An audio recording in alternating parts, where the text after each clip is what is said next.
I was a young boy at the time. I was probably 9 or 10 years old.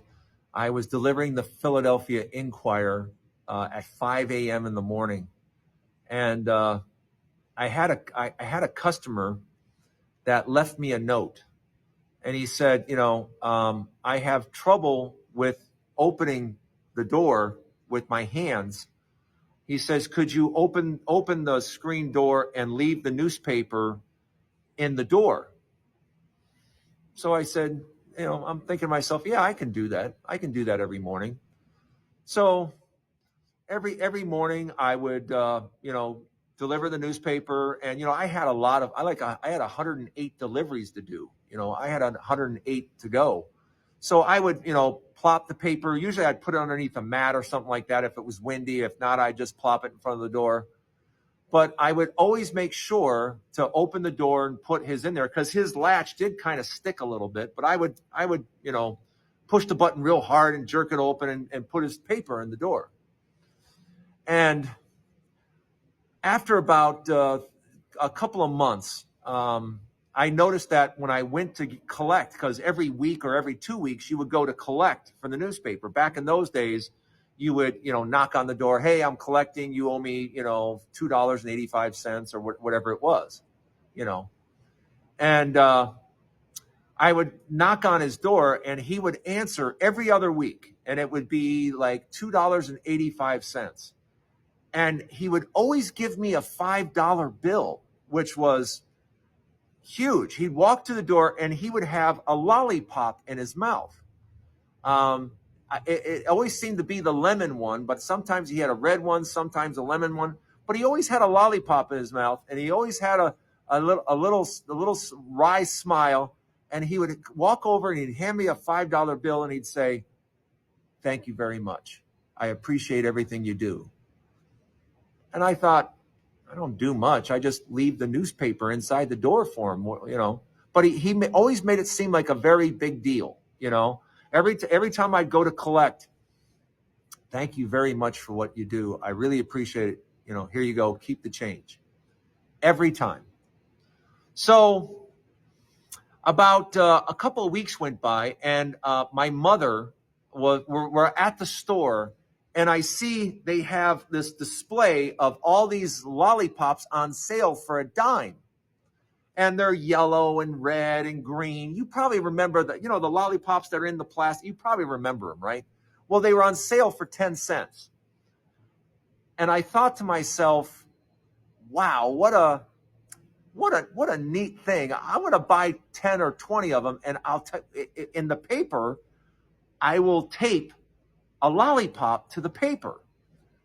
And so that's what I did. I bought like 10 or 20 of them, and I started taping the lollipops to his paper. And I would put the paper in and everything else, and I couldn't wait to go collect the next day, the next week.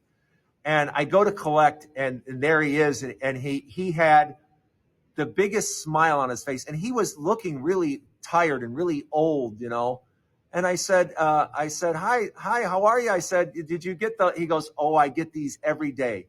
He goes, "That is so nice of you." He goes, I want to do something for you. I said, no, it's not, that's not necessary. He goes, "No, I want you to have this." And I said, what is it? And it was a little pocket knife. It was maybe 2.5 inches, a small pocket knife.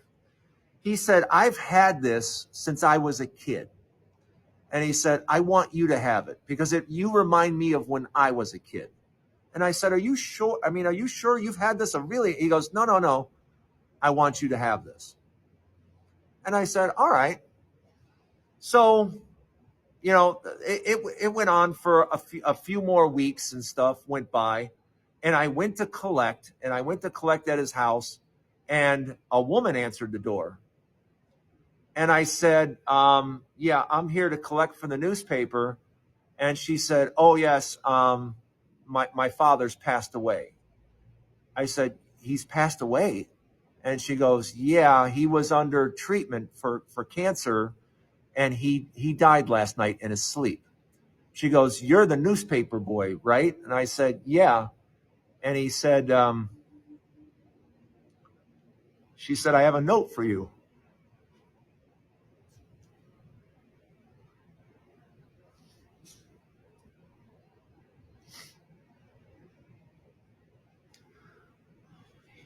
He wrote a note to me thanking me for making his final days special.